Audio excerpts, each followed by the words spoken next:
Now, stick around. After the break, a special message from everyone's favourite Greek. Hi, Weekend Sunrise viewers. My name is Nia Vardalos. Τι κάνετε? Είσαστε όλοι καλά? Γεια σας.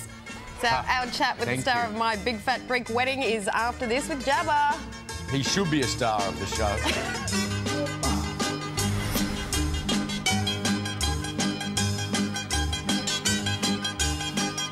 The original My Big Fat Greek Wedding was the highest grossing romantic comedy of all time, or the most profitable anyway. Now, 14 years later, the sequel is out in cinemas. Joining us from Melbourne with his review is our movie man, Jason Jabba Davis. Jabba, naturally, another big, fat Greek wedding has to be on the cards for this movie. How does it turn out for the second time around? That's a good question. Happy Easter, Ange. Happy Easter, Andrew. Happy Easter, Jabs. I hope you're keeping those rabbits away from Manu. And happy Easter, everyone. For the Greeks, of course, Easter comes May 1 this year, but Easter comes early with My Big Fat Greek Wedding 2. Ian and Tula from the original film, they've been focusing on the teenage daughter Paris and her dreams to attend college. Turns out Tula's mum and dad have been living in sin after their marriage certificate was never signed. And, of course, Aunt Vula is full of frisky tips.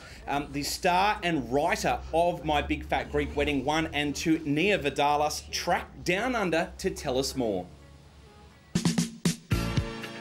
It was the sleeper film that became a smash hit. With a budget of just $6 million, My Big Fat Greek Wedding holds the record for the second most profitable film of all time and the highest grossing rom-com. Did you want to see some brochures? The movie was the brainchild of actress Nia Vardalos, who set the benchmark for future female actor filmmakers like Amy Poehler, Melissa McCarthy and Tina Fey. These are women who, like me, the phone didn't ring with the job offer, so we called ourselves. And there's definitely a feeling of community with all of us. There's an empowering. It's not easy, though. It's so hard to get things made still. We'll still have somebody say, well, if you attach a male star to it, you can get it made. Guess what? You can write parts for both sexes. Of course, what Big Fat Greek Wedding would be complete without plenty of intrusive family members? And the whole cast has returned for the sequel. You look pretty.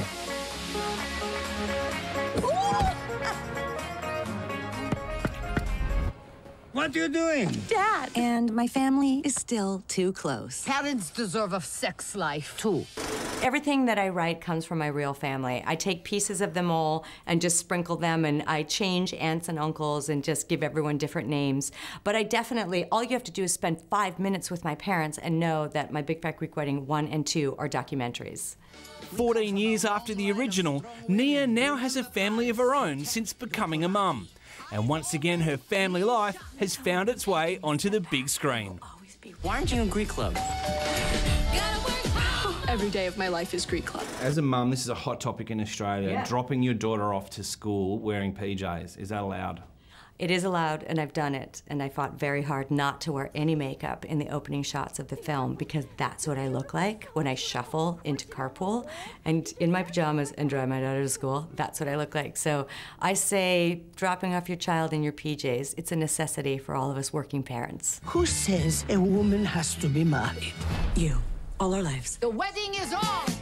It's got some big laugh out loud moments. It's going to delight fans, friends and family of the first film. For me, it felt a little bit flat. 2.5 stars for My Big Fat Greek Wedding 2. It's going to smash it at the box office. A lot of sequels out this week, including Batman vs Superman, really a sequel to Man of Steel, and Kung Fu Panda 3. Another film that you might find in limited release. An incredible film, very timely. This is a bit of an English take on drone warfare. Helen Mirren stars as a commander tasked with eliminating a terrorist threat. The problem is the safe house where they're setting themselves up to do a suicide bombing mission.